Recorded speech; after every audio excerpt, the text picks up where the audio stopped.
Hermano, buen día. Ahora sí, arrancamos. Bueno, quisiera saber si Dina, ¿nos podés dirigir en una oración para arrancar? Inclinamos nuestros rostros. Querido Señor, que moras en las alturas de los cielos, ante tu santa presencia vengo en este momento para darte las gracias porque nos has cuidado, Señor, y ahora nos estamos disponiendo a tomar la clase. Te ruego en forma especial por nuestra profesora Silvia. Señor, dale mucha sabiduría, bendícela por este tiempo que está dedicando, no solo en este tiempo de la clase, sino en toda la preparación, Señor, de todo lo que tiene que preparar para que nosotros podamos aprender y tener más conocimiento en tu obra. Te ruego por cada uno de mis compañeros presentes, Señor, y también por aquellos que se van a conectar luego, Señor. Te ruego una bendición especial sobre cada uno de nosotros. Bendícenos con tu sabiduría desde lo alto y encomiendo todo en tus manos en el nombre de Jesús. Amén. Amén. Gracias, Dina. Bueno, deseo que tengamos una linda semana de clases, que arranquemos con ganas. Ahí Alan me estaba diciendo que tengo cara de lunes, pero bueno, espero que la cara de lunes sea linda, no la cara de lunes de cansada. Hola Bere, hola Rosalba, Ale, Betty. Un gusto saludar a todos. Y también un gusto saludar a todos que no veo, pues van a estar viendo esto. Antes de arrancar con la clase de hoy, les vuelvo a decir que si en algún momento quieren dejar alguna duda o algo, yo suelo mirar cada tanto las clases en YouTube, me fijo si hay comentarios, así que si ustedes quieren, dejan algunos ahí. Pero bueno, vamos a adentrarnos en la clase de hoy. Nos quedó una partecita de la unidad 2, como habíamos visto, ¿sí? La vez pasada, que son el concepto de crisis, que no lo vamos a ver puntualmente en esta unidad, porque es algo que lo vamos a ir trabajando en las otras unidades y no quisiera perder tanto tiempo con esto, no porque no sea importante, pero sí es cierto que quizás hay cosas que son un poco más importantes que quisiera que no se nos escapen, porque el tiempo que tenemos para dar todos estos temas es muy corto y bueno, no quisiera que nos quedemos con cosas importantes colgadas. Como les digo, igual esas cosas vamos a seguir, vamos a tratarlas durante este curso, pero no vamos a profundizar tanto hoy. Lo que sí vamos a tratar son los mecanismos de defensa que se corresponden a la unidad número 2 y después vamos a adentrarnos a la unidad número 3, que como les había dicho es la idea de trabajarla en esta semana. Antes de volver a la unidad 2, quiero compartirles el power de la unidad 3 para decirles algo. Vamos a ver acá, a ver, me voy a adelantar un poquitito. ¿Dónde estamos? En los temas que vamos a ver en esta unidad, tienen que ver con, bueno, a quiénes vamos a aconsejar, el conocimiento de uno mismo y conocimiento de los demás, y lo que quiero remarcar ahora es que vamos a trabajar algunos trastornos psicológicos, ¿sí? Solamente quería decirles esto de esta unidad. ¿Por qué? Porque van a ver que durante esta unidad, la que vamos a terminar de ver ahora, la unidad número 2, vamos a ir tocando algunos trastornos psicológicos. Entonces, si bien la profundidad de esto va a ser en la unidad 3, no sé si la vamos a dar este tema hoy, pero sí en esta semana, lo de los trastornos psicológicos. Entonces, si bien esto está más profundizado en la unidad 3, hay algunos que vamos a ir tocando en esta unidad, entonces quisiera que también le presten un poquito de atención. ¿Por qué? Como yo les había dicho, ustedes no tienen por qué estar diagnosticando, digamos, no tienen ese trabajo, ni tampoco hace falta que se rompan la cabeza pensando en qué problema tiene tal o cual persona. Pero sí es cierto que una mirada un poco general les va a ayudar muchísimo para hacerse una idea, ¿sí? Hacerse una idea de si están bien encaminados, hacerse una idea si tienen que derivar, si necesitan trabajar con alguien más, y por lo menos tener, como les decía, como una vaga idea, en mayor o menor medida, de con quiénes están trabajando, ¿sí? No es lo mismo estar frente a una psicosis, por ejemplo, que quizás a alguien que tiene una fobia, por ejemplo, ¿sí? Hay casos en los que ustedes van a poder trabajar un poco más de manera personal y hay otros casos que van a requerir, por ejemplo, derivación o ayuda de alguien más. Entonces, en esta unidad donde vamos a trabajar los mecanismos de defensa, van a ver que en algunos ejemplos tenemos lo que son algunos trastornos. Bueno, como habíamos visto, la vez pasada nos habíamos quedado en esto de conocer la parte inconsciente, ¿no? Y la relación que tenía con el Espíritu Santo. Y también vimos las inteligencias múltiples. Que bueno, no sé si los que nos vieron después hicieron los test o no. Si quieren, al finalizar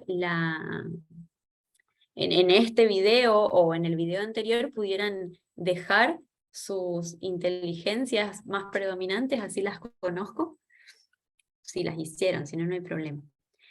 Pero como les decía, eso no es obligatorio, pero sí les puede llegar a servir para conocerse un poquito más.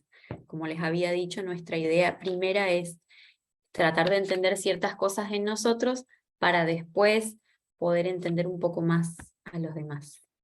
Vamos a ver los mecanismos de defensa. Como pudieron chusmear un poquito ahí, son unos cuantos. Los mecanismos de defensa son muchos más de los que vamos a ver, pero tomé estos porque me parece que pueden ser los que más pueden aparecer dentro de las congregaciones. Algunos más, otros menos, pero por ahí son los que suelen ser un poquito más visibles. ¿Y qué son los mecanismos de defensa? Vieron que uno constantemente está en relación con esta palabra, ¿sí? Los términos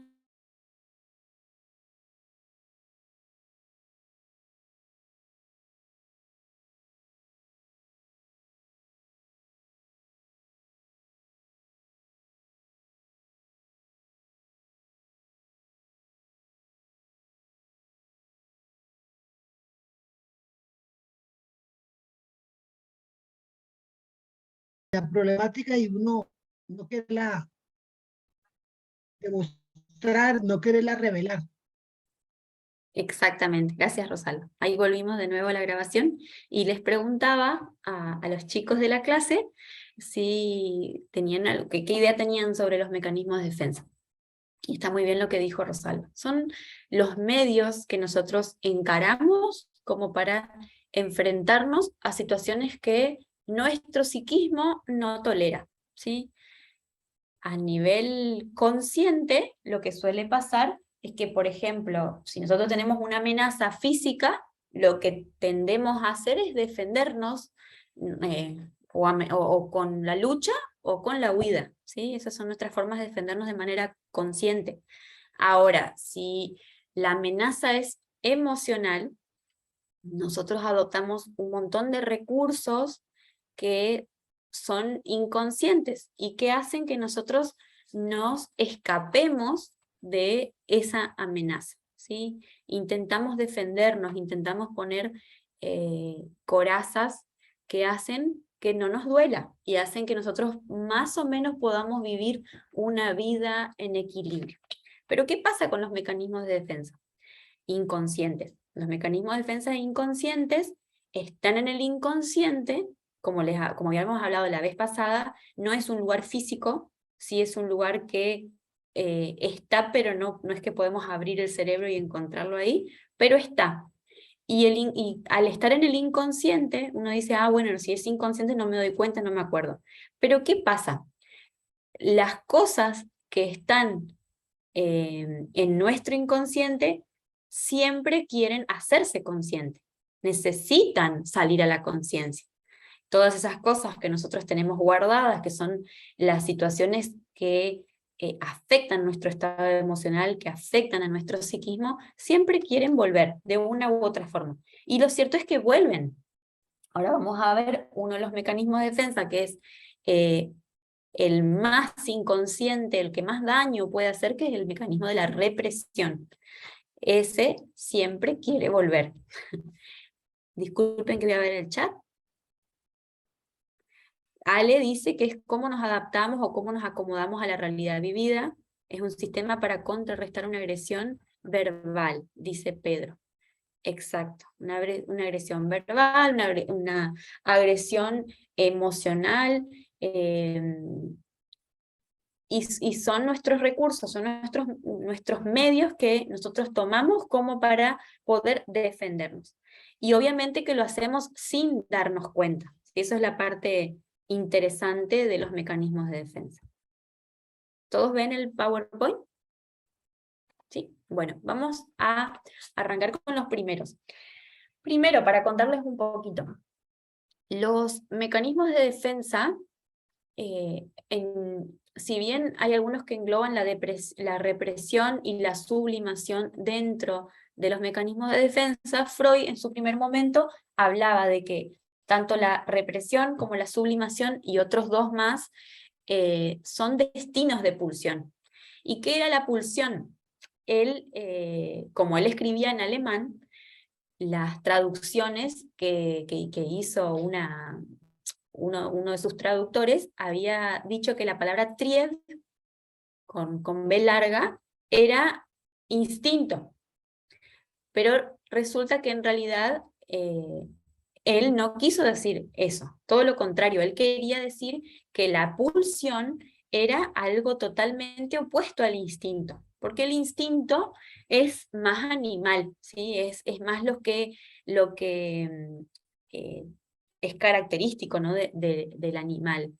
En cuanto a la persona, esa fuerza constante que motiva a la gente a hacer cosas, él la traducía como pulsión, no como instinto. Entonces, esa pulsión, que es inconsciente, que es nuestra energía, que nos impulsa constantemente, es una fuerza constante que está en nosotros, tiene diferentes lugares a donde va a ir, ¿sí?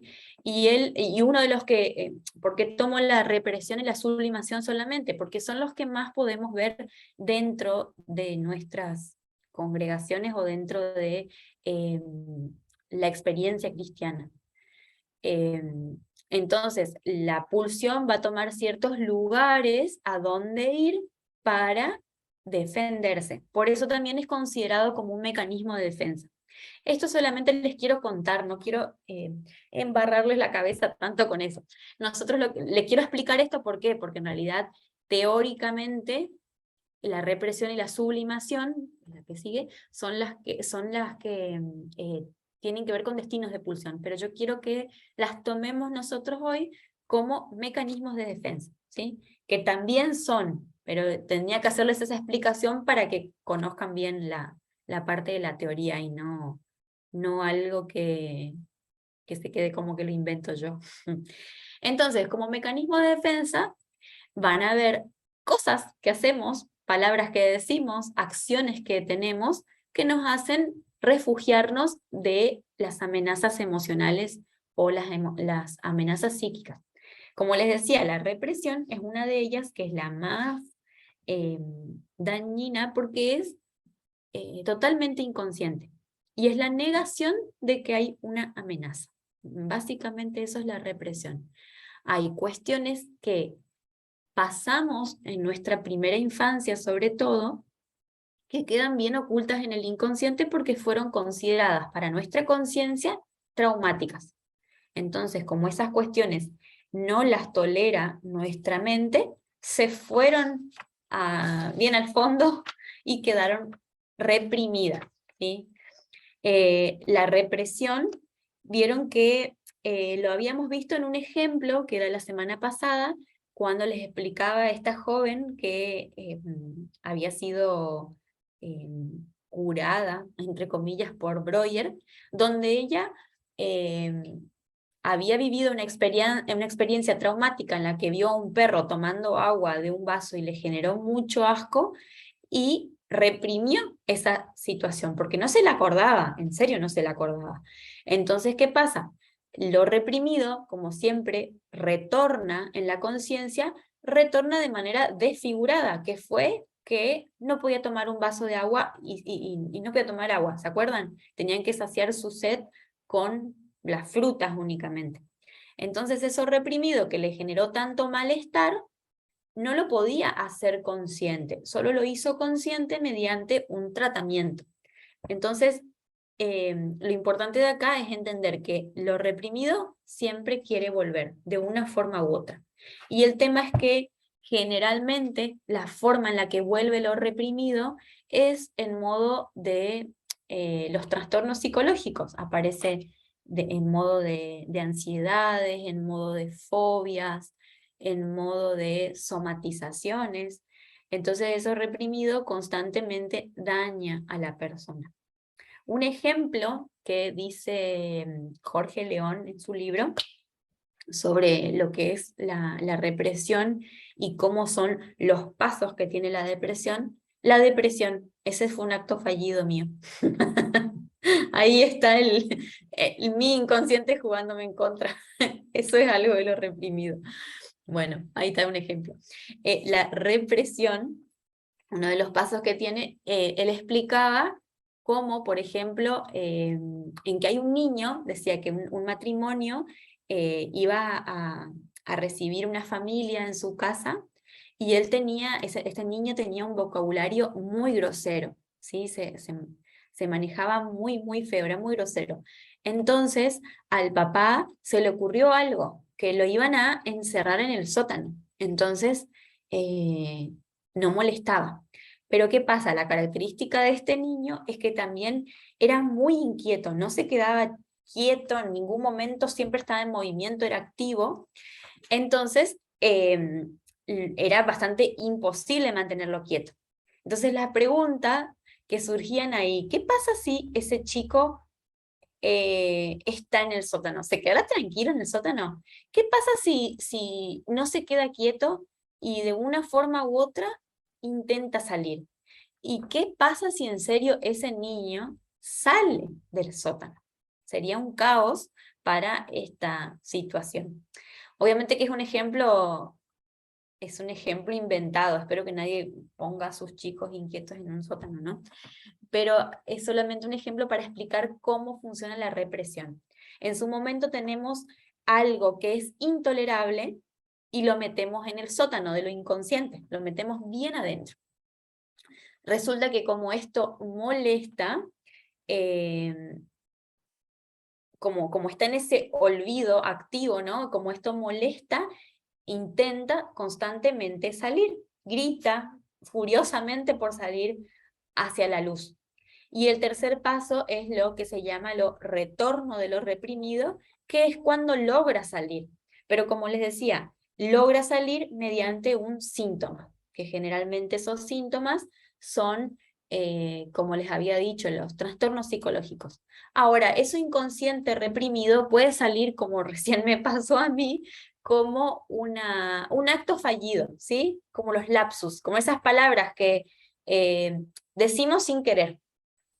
Ahora, analizar por qué uno dijo tal cosa en vez de otra, tampoco es tan simple, no quiere decir directamente la palabra que uno dijo. Tiene un montón de trasfondos.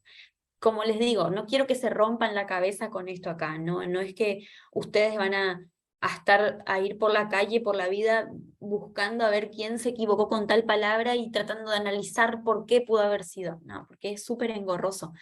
Es importante entender la represión porque es un mecanismo que seguramente va a aparecer si ustedes trabajan con alguien. Entonces, lo que aparece, suele aparecer en esto es que no va a ser tan sencillo que la persona se dé cuenta de lo reprimido, ¿sí? Es un trabajo de hormiga, si se quiere, en el que el consejero cristiano tiene que ir haciendo como tener un ovillo de lana, ¿sí? Y empezar a desenredar las cosas que tiene nuestra persona, nuestro aconsejado, e ir armando esas cuestiones.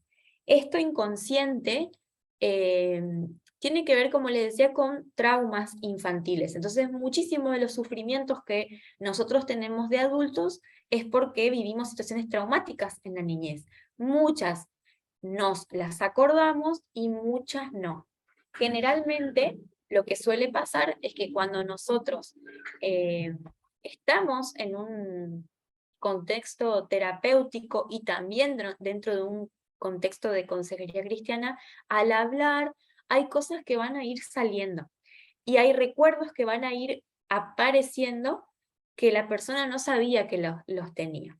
Entonces es importante hacer esta diferenciación entre lo que es un olvido consciente y lo que es realmente una represión. Porque hay cosas que se pueden olvidar y que no están reprimidas, sino simplemente se nos pasó por alto, ¿sí? Lo reprimido es totalmente inconsciente y no es tan fácil de que vuelva a aparecer, ¿sí? Entonces,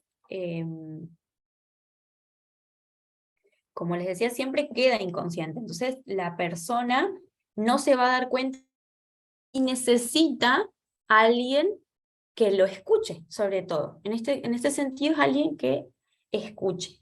Y no siempre es tan fácil que la persona reconozca que tiene ciertas cosas reprimidas. Acuérdense de que es un mecanismo de defensa. Constantemente el mecanismo de defensa y esa palabra se activa. ¿Por qué? Porque es intolerante a la conciencia. Sabemos que va a significar un sufrimiento, sabemos que va a significar una desestructuración de lo construido, entonces no siempre va a ser tan sencillo que vuelva, ¿sí? Pero bueno, básicamente esto es la represión. Si en algún momento tienen alguna duda sobre esto, volvemos a tocarlo.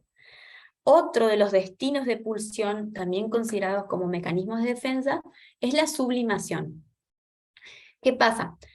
No todos los mecanismos de defensa son dañinos. En general sí, nos sirven como para protegernos y no nos sirven porque eso se vuelve inconsciente y de una u otra manera nos dañan. Pero este mecanismo de defensa sí es uno que puede ser beneficioso dentro del contexto cristiano. Bueno, no solo dentro del contexto cristiano, sino que es uno de los más favorables. ¿Por qué? La sublimación viene del griego, déjenme decirles si es del latín, perdón, del latín sublimis, que significa sublime, alto, significa elevar a lo alto. Y también desde la química sabemos que es pasar de un estado sólido al gaseoso, sin que haya un estado líquido en el medio. Entonces la sublimación significa elevar, ¿sí? Y tiene que ver justamente con que los impulsos más instintivos, estas cuestiones que vimos la vez pasada que tienen que ver con lo inconsciente, con eso que es intolerante para nuestra conciencia, que tiene que ver con nuestros deseos más instintivos, que generalmente no son sanos, lo que hace la sublimación es convertirlos a algo asexual, sobre todo, porque generalmente tiene que ver más con el contexto sexual, que es lo intolerante a la conciencia, y lo que hace es que esa función primitiva, inconsciente, vuelva de una manera más sana, ¿sí? Entonces, provocar la sublimación tiene que ser algo que sea parte del consejero cristiano. Espérenme un segundo, que está mi perrita hinchando. ¿La escuchan?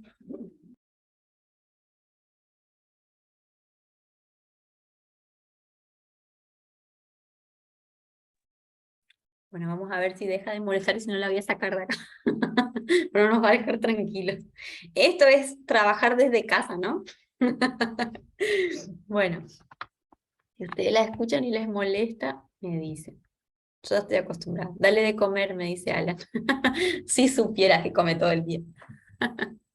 Bueno, entonces la sublimación va a hacer un trabajo que nosotros tenemos que intentar lograr. ¿Sí? Es un mecanismo que tenemos que intentar que aparezca. ¿Por qué? Porque vamos a utilizar recursos dentro de lo cristiano, dentro de todos los recursos cristianos que nosotros conocemos, que ustedes ya conocen, para que la persona pueda dejar instintos que no son sanos para poder convertirlos hacia Dios.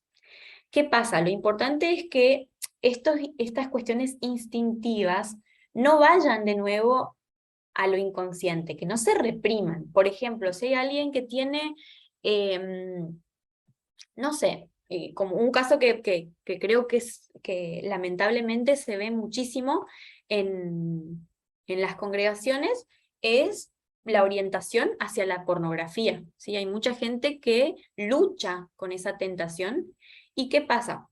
Si nosotros superficialmente intentamos que esa persona, bueno, en vez de ponerte a mirar estos videos, vas a leer tales versículos bíblicos. Bueno, si es algo superficial, va a durar como aire adentro de un canasto, ¿sí?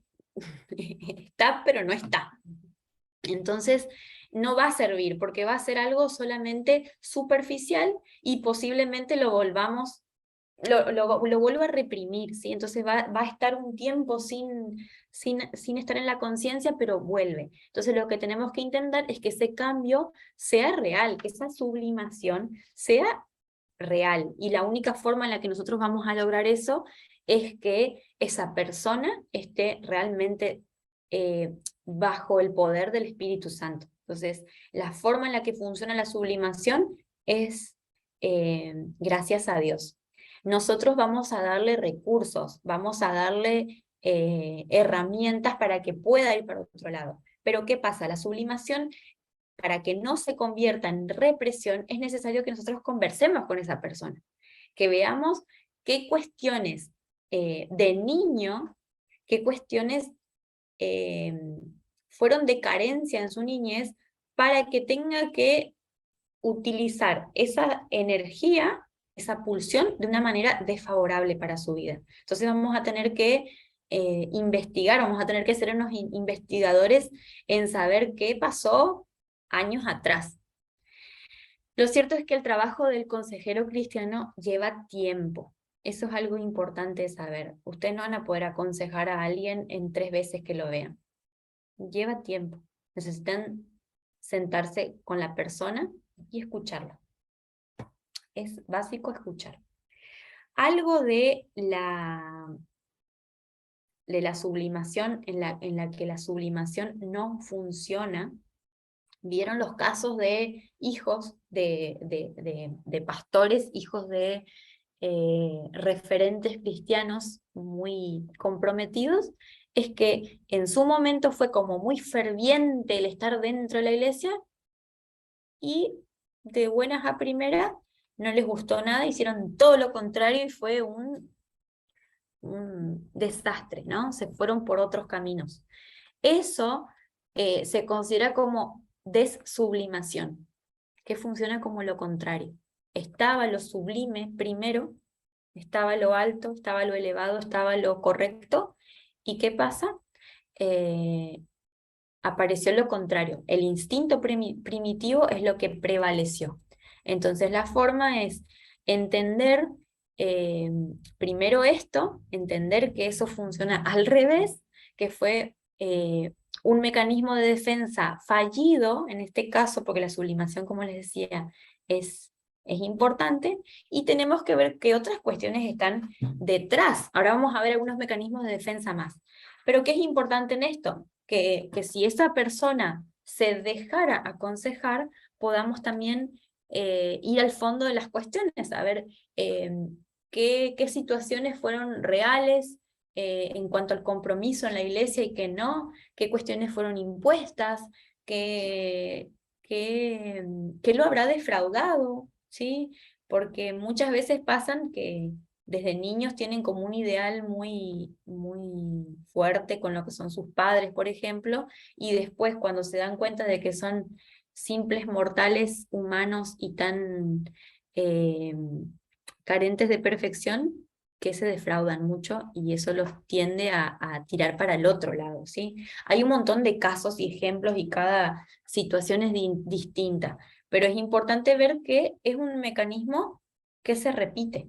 ¿Sí? Es algo que aparece muchísimo. Yo creo que ustedes en cada una de sus congregaciones van a tener por lo menos un ejemplo de que esto pasó, de que el hijo de alguien Se fue, ¿o no? Sí. Bueno, quedamos ahí con la sublimación, ¿se entendió? ¿No se entiende? Volvemos. Vamos a ir con otro, que es la somatización. La somatización creo que es algo que se conoce muchísimo, ¿no? ¿Qué vamos a ver en la en la somatización? Es la transformación de un problema psicológico o espiritual en un problema físico, ¿sí? En una disfunción orgánica, en algo que está pasando en el cuerpo. Entonces siempre es o un problema espiritual o psicológico que se transforma en un problema en el cuerpo, básicamente. ¿Y qué pasa? Esos problemas que aparecen en el cuerpo, este tipo de trastornos, son causados por sentimientos de culpa, por ejemplo, que son conscientes, inconscientes. Vemos que puede ser algo por lo que por lo que sufrieron con una falta de algunas de las necesidades básicas, que son la protección, la valoración, el amor de niños. Por diferentes situaciones se puede llegar a somatizar. A mí me gusta un ejemplo donde Jesús le dice al paralítico, ¿vieron que cuando uno dice que estas cosas no aparecen en la Biblia, hay que leer la Biblia? Él le dice al paralítico, confía, hijo, tus pecados te son perdonados. Y acto seguido le ordenó, levántate, toma tu lecho y anda. Y el paralítico salió caminando. Entonces, ¿qué es importante acá? Que una vez que la causa del trastorno psicosomático es eliminada, el efecto, que en este caso sería la parálisis, desaparece, ¿sí? Parece que no tiene nada que ver una cosa con la otra, pero sí, vieron que a él le fueron perdonados los pecados, o sea que ahí estaba su problema, su trastorno espiritual, y se tradujo en que él pudo caminar. Vemos que ese es un caso de somatización. Ahora, vamos a diferenciar dentro de la somatización los síntomas que son de la hipocondría, los síntomas hipocondríacos y los síntomas de la conversión histérica.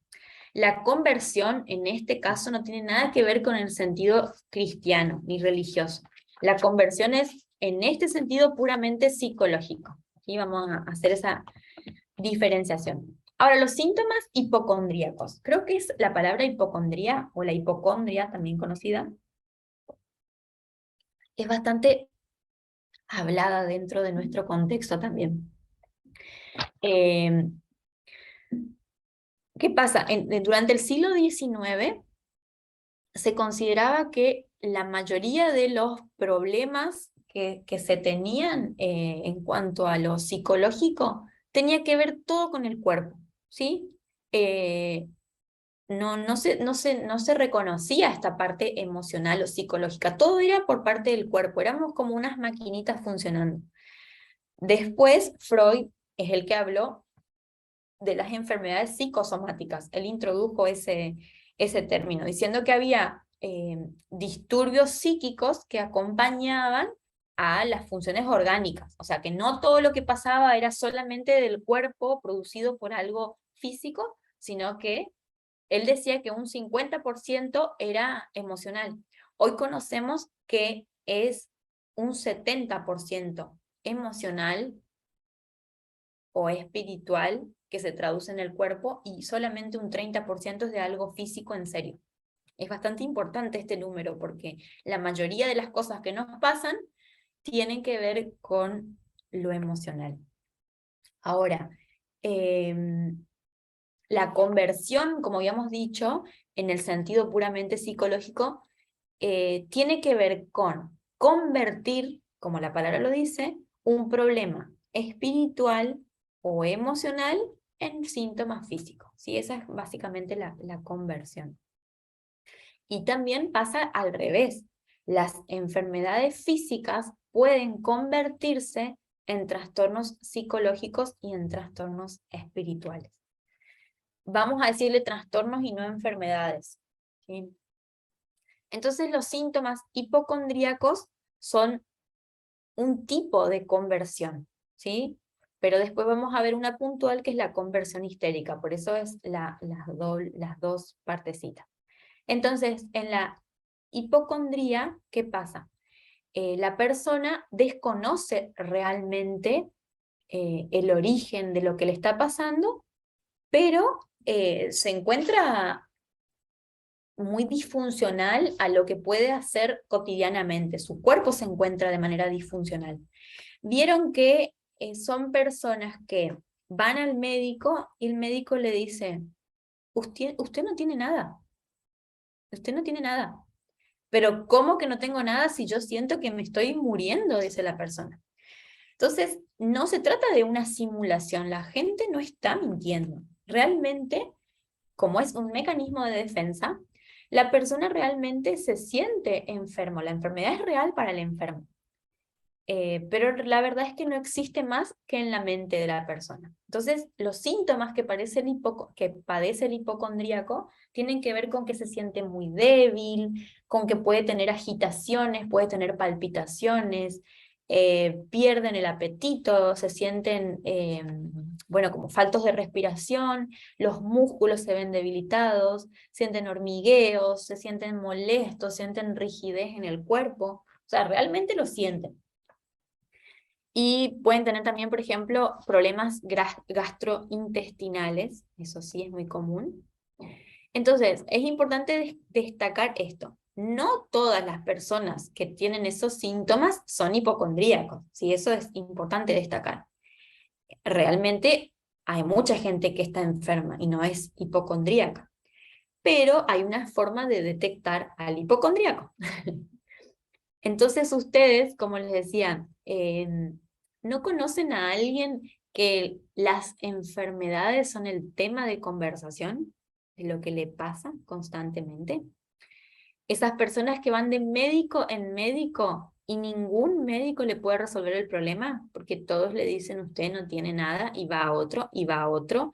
Y si no es un problema del corazón, es un problema de los riñones. Y si no es un problema de los riñones, es un problema del estómago. Y siempre tienen malestar. No quiere decir que haya gente que no tenga en serio, pero generalmente es a quien no le encuentran nada. Y sufre en serio, ojo, no estoy minimizando que no estoy minimizando el sufrimiento de la persona, sufre en serio, pero generalmente es creado eh, por la cabeza. Entonces, ¿qué pasa? Tiene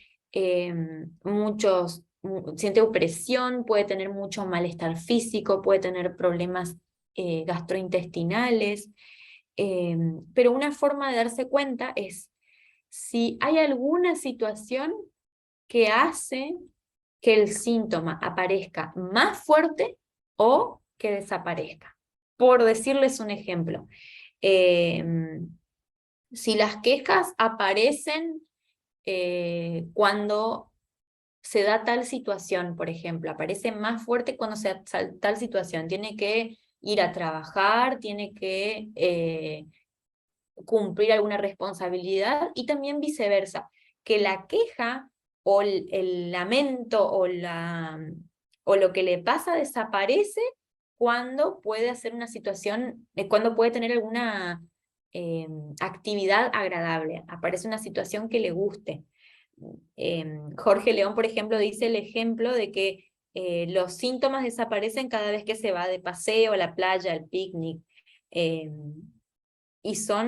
los síntomas se presentan cuando los gustos se oponen a lo que quiere el paciente, la persona, el aconsejado.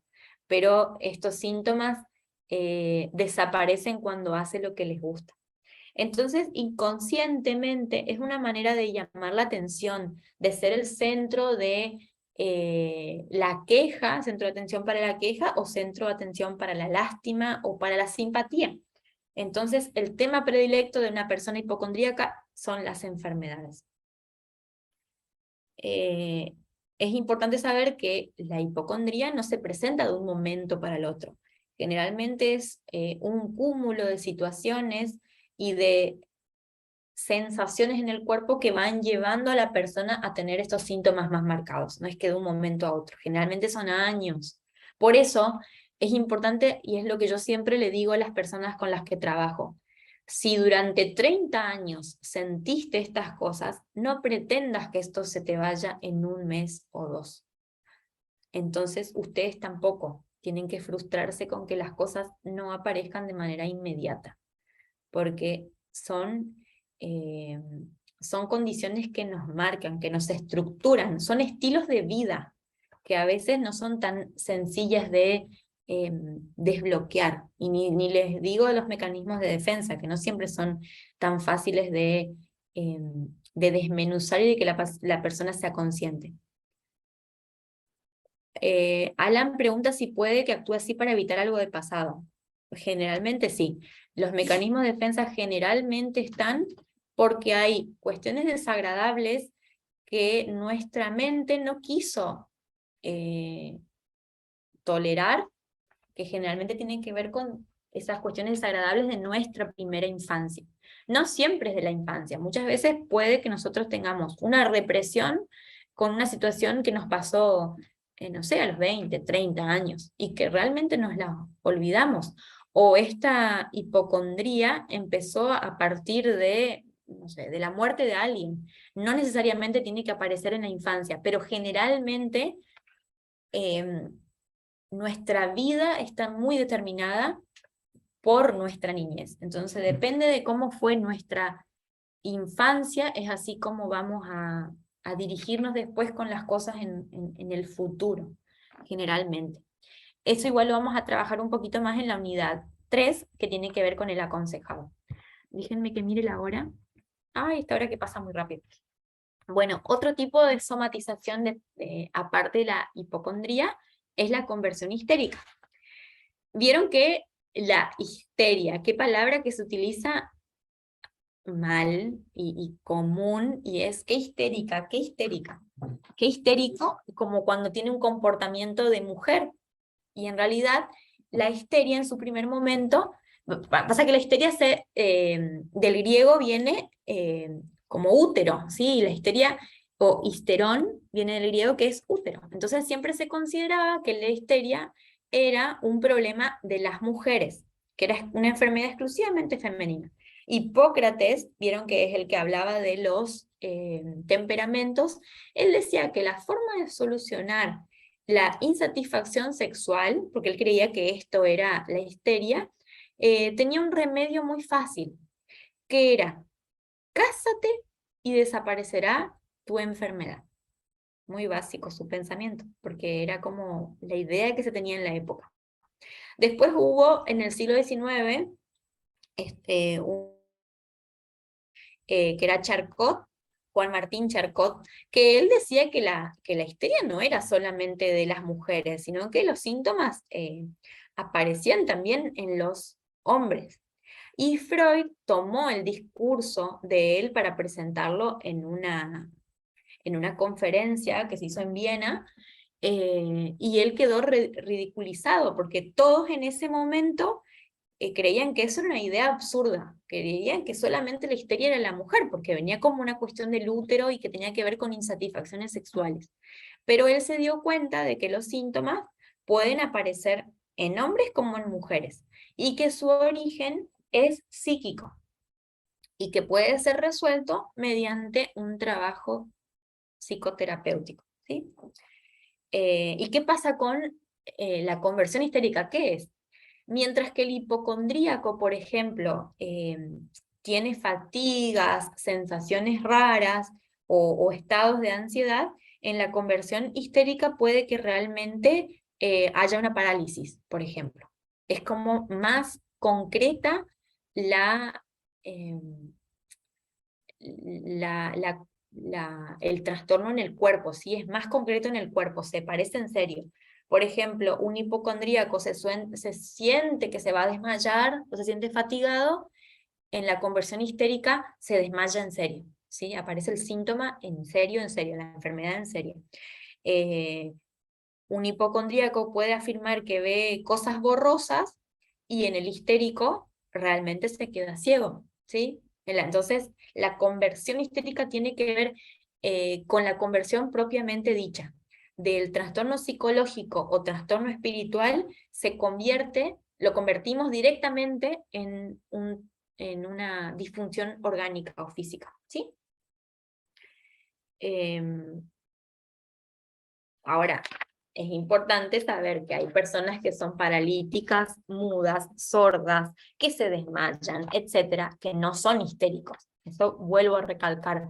No es que ustedes van a ver a alguien que se desmaye y va a decir, ay, tiene una conversión histérica.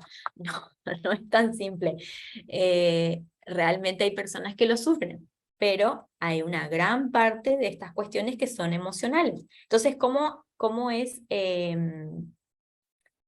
la diferenciación entre si es una enfermedad real o si es una conversión histérica? Por ejemplo,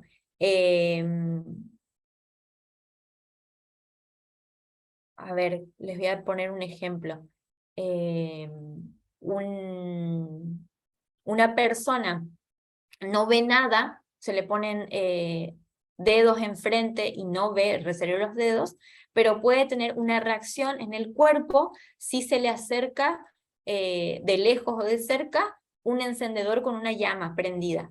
Y eso lo hace, lo percibe. ¿Por qué? Porque pudo haber pasado algo con respecto al fuego, por decirles. Entonces, no ve ciertas cosas, pero hay ciertos estímulos que lo hacen, que hacen despertar la función orgánica, ¿se entiende? Entonces, la conversión histérica está relacionada a que esas disfunciones físicas aparecen a veces sí y a veces no, ¿sí? Entonces, la parte de la histeria también es interesante entender de que no es consciente la persona. En la parte de la hipocondría, por ejemplo, hay una parte que es preconsciente, ¿sí? Porque la persona, si bien no entiende que esto es un mecanismo de defensa, puede más o menos saber qué le está pasando, habla de las enfermedades, sabe que tiene todo esto en el cuerpo, no sabe por qué, pero sabe que las tiene. En cambio, en el histérico no hay una relación directa entre entender que pude haberme quedado sorda porque escuché tal cosa y me cayó mal. No hay esa relación, es totalmente inconsciente, ¿sí? Hay un ejemplo que les quiero leer que dice Jorge León, que me pareció interesante porque lo especifica muy bien. Dice, durante la Primera Guerra Mundial, un soldado avanzaba por un trigal en Francia y de repente miró a un compañero amigo que marchaba a su derecha en el instante en que una granada lanzada por el enemigo lo decapitó. Pocas horas después fue llevado al hospital. Se había quedado ciego, aunque él no había sido tocado por la metralla. El soldado no solo estaba incapacitado para ver, sino que también padecía de amnesia. Recordaba que marchaba por un campo de trigo y que después fue llevado al hospital, pero no podía recordar lo que ocurrió entre esos dos hechos. Entonces, fíjense que en esta situación había compañeros, también les explica que había compañeros que vivieron lo mismo, pero que no se quedaron ciegos. Él, por tener esa relación de amistad, para él fue muy traumático y se quedó ciego, bueno, por una cuestión de no ver la situación, por ejemplo, y lo reprimió, ¿sí? Entonces hubo dos mecanismos de defensa. Los mecanismos de defensa pueden estar uno con el otro. Hubo represión, porque tuvo amnesia, se olvidó de lo que pasó en ese momento, y somatización, en este caso conversión histérica, porque se quedó ciego, literalmente se quedó ciego. ¿Se entiende?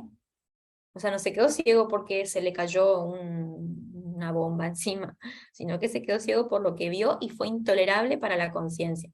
¿Se va entendiendo qué significa esto de los mecanismos de defensa? ¿Les parece claro? ¿Les parece muy complicado? ¿Van entendiendo? Sí, sí, se entiende perfecto. Muchas gracias, Cintia. Si no se entiende, me dicen, y si no me dicen nada, sigo, ¿eh? Bueno, vamos a ver uno más, que es la racionalización. En la racionalización, el término suele confundirse, y no hay que confundirlo, con el razonamiento, porque la racionalización no tiene que ver con razonar las cosas, ¿sí? Nosotros no solemos darnos cuenta de las razones. La racionalización es dar razones que son aceptados, pero no son reales para la conducta. Para nuestra mente funcionan re bien esas excusas, pero para la conducta real no son así. Entonces es un mecanismo de defensa porque esto es inconsciente, no se razona, se da una razón que se cree que es la correcta. Ahora hay que entender que esto es siempre inconsciente y que realmente la persona de manera honesta busca razones lógicas para su proceder, pero no se está dando cuenta de eso. Paul Johnson decía que la racionalización es la victoria del deseo sobre la razón. O sea, el deseo prevalece a la razón, en ese caso inconsciente. También se dice que es como un camuflaje mental, porque se cambian y se adornan los motivos que son indignos, ¿sí? Y de manera que parecen satisfactorios para la persona, y como que puede ser también loable para los demás, ¿sí? Por ejemplo, en el diezmo, hay personas que afirman en las congregaciones que no pueden diezmar por tal o cual motivo. Muchas veces esas excusas son conscientes, ¿sí? Pero muchas veces se trata de una racionalización, cuando la persona en serio cree que tiene diferentes razones por las que no lo puede hacer. Hay que entender esto, que muchas veces es excusa, y la persona lo sabe bien, y muchas veces, de manera honesta, cree que no puede, ¿sí? Es como un autoengaño, ¿no? De hacerse creer que uno es más bueno con las razones que da, ¿sí? El tema es que ese autoengaño puede hacer como estragos dentro de la iglesia, ¿no? Con defender posturas que muchas veces no son tan así. El claro ejemplo, y con todo respeto lo digo, pero el claro ejemplo es de muchos políticos socialistas o comunistas que defienden de mil maneras el trabajar en contra de la pobreza, cuando en realidad tienen una mente capitalista, por ejemplo. Eso puede ser muy consciente, que creo que muchos lo tienen como muy consciente, y en muchos casos creo que puede ser racionalización, donde se cree realmente que esos son los medios, pero que en el fondo no hay algo tan digno para que no se puede hacer público, digamos, ¿no? No puedo dar a conocer realmente mis razones. Entonces, la motivación es diferente de lo que se afirma, pero eso tiene que ser inconsciente. ¿Qué pasa? Mediante la racionalización uno se hace un engaño a uno mismo y a los demás. Pero en realidad como que lo que uno hace es evitar que nos vean, evitar vernos como realmente somos. Entonces la racionalización busca constantemente dar respuestas que no son realmente las que se corresponden con la conducta, ¿no? ¿Se entiende más o menos? No quiero que se me escapen cosas para decir, pero tampoco quiero cansarlo. Todavía tenemos tiempo. Bueno, la otra es la proyección. La proyección es una de las más conocidas y creo que es una de las más usadas. ¿O no? Estás proyectando, como decíamos la vez pasada, estás proyectando todas tus cosas indignas hacia mi persona. Bueno, la proyección generalmente es hacia las circunstancias o las personas que nos rodean y genera una censura de lo que deberíamos aceptar en nosotros mismos, ¿sí? Básicamente es el acto mental en el que uno delega la responsabilidad de nuestras emociones y de nuestras acciones en los otros. Y atribuimos debilidades, defectos y cuestiones que no nos gustan a lo externo, a personas o a situaciones, ¿sí? Generalmente es a personas. Entonces toda esa amenaza que sentimos hacia nosotros mismos va desplegada en otros. Por ejemplo, puede ser que se acusa a una persona de tener una actitud negativa hacia mi persona, pero en realidad soy yo la que tiene una actitud negativa hacia otra persona, ¿sí? Soy yo, pero no lo quiero reconocer, entonces empiezo a ver o empiezo a reconocer ciertas actitudes del otro que supuestamente están atribuidas hacia mi persona, pero en realidad soy yo. Entonces nos salvamos de la culpa mediante este mecanismo inconsciente para no reconocer nuestras carencias, nuestras culpas, y se las atribuimos a los demás. Esto es un ejemplo que se ve muchísimo, donde más que nada es que las cosas recaen en el pastor.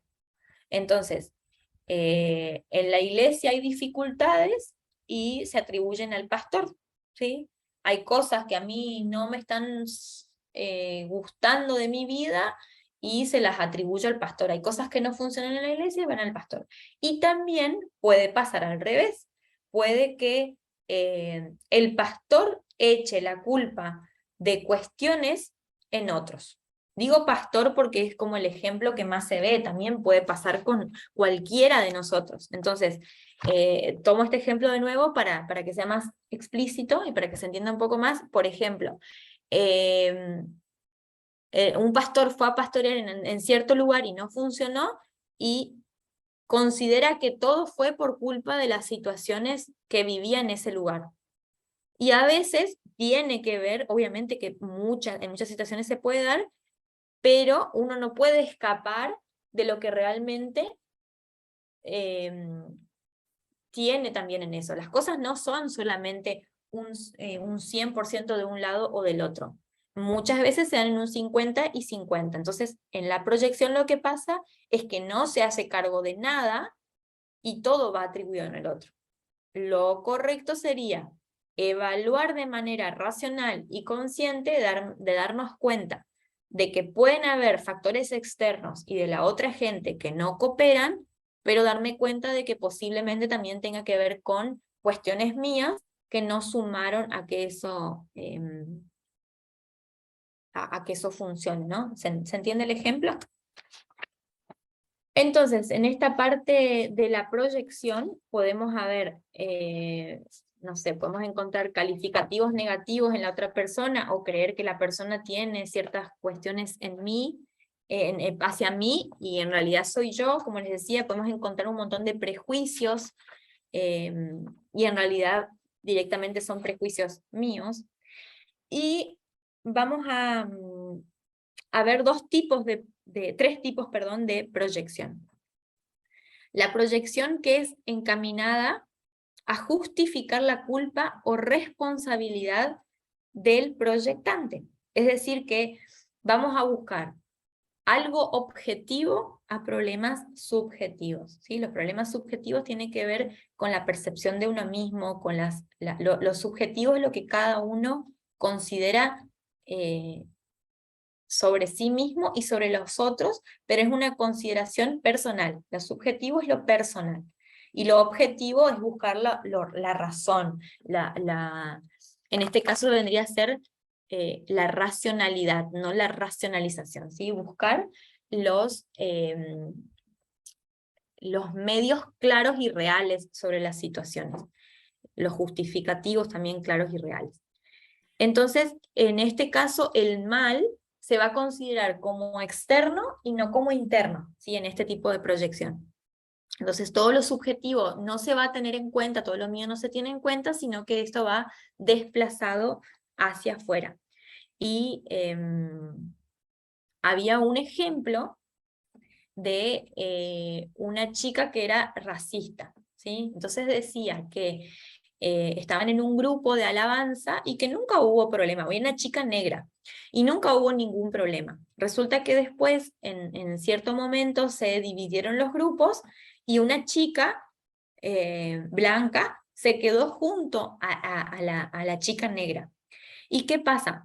Le molestaba la actitud de esta chica y le dijo al pastor que si no la sacaba a esta chica negra, no iba a seguir cantando. Y el problema en realidad no era que le molestaba directamente la chica, sino que lo que quería ocultar esta chica blanca, por decirlo así, para diferenciarla, es que tenía una abuela que era negra y a la que ella no quería. Entonces le molestaba a esa abuela y fue proyectado en esta chica que no tenía nada que ver. O sea, no era una cuestión del color, sino que era una cuestión de lo que había vivido y no le gustaba de su familia. ¿Se entiende? Algo de un ejemplo muy claro de estas proyecciones es las personas que odian enfurecidamente a los homosexuales. Generalmente, las personas que odian con tanto repudio a los homosexuales es que en el fondo se aborrecen a sí mismos por haber tenido en algún momento una sensación, pensamiento, percepción y no sé si acto homosexual. Entonces el odio desmedido tiene que ver con algo que se aborrece de sí mismo. Entonces ese odio, ese desprecio son sintomáticos en la persona. No se quiere reconocer que se tiene odio hacia sí mismo y va desplegado ese odio en los demás. Ese es un tipo de proyección encaminada a justificar la culpa o responsabilidad del proyectante. ¿Sí? El segundo tipo de proyección es en aquel en el que uno no proyecta su culpa, sino que la proyecta la de un ser querido, ¿sí? Entonces, en este caso se quiere como aliviar la culpa de un ser querido o la propia, y bueno, ese alivio es transitorio, ¿sí? Es fugaz. Les voy a leer un ejemplo que dice, para que entiendan mejor. Un niño de 6 años adoraba a su mamá. Todas las noches se dormía en sus brazos mientras ella le cantaba. Para él aquello era maravilloso. Su madre era lo más grande del mundo. Pero un día llegó del colegio un poco más temprano que de costumbre y encontró a su madre en los brazos de un hombre que no era su padre. Desde aquel día todo cambió. Nunca más quiso sentarse en las piernas de su madre para que ella lo mimara. No dijo nada a nadie, pero sentimientos ambivalentes comenzaron a luchar en su interior. Ya adulto, seguía queriendo a su madre, a pesar de que sus relaciones con ella eran un poco distantes. Desarrolló un gran odio hacia las mujeres. Su lectura preferida eran los libros de Vargas Vila, autor que ataca a las mujeres. Comenzó a hacer múltiples conquistas con el propósito de hacer sufrir a las mujeres. Siempre tenía una larga colección de amantes. En muchas ocasiones buscaba romances con mujeres casadas y después que podía acumular pruebas como fotografías, etc., las hacía llegar por correo al marido. Frases como, todas las mujeres son prostitutas, no hay una sola mujer que valga la pena, a la larga son todas iguales, eran corrientes en sus labios. Veía a las mujeres a través de los lentes de su propia frustración al comprobar que su madre no era lo que él esperaba. Es decir, que veía las cosas deformadas, veía fantasmas donde no los había, y caían en personas que no tenían nada que ver con lo que era su madre, digamos. Entonces, en este tipo de la proyección lo que tiene es que es muy egoísta, ¿sí? La persona que proyecta se cree centro del universo, ¿sí? Entonces este tipo de proyección es sumamente común. Bueno, las dos.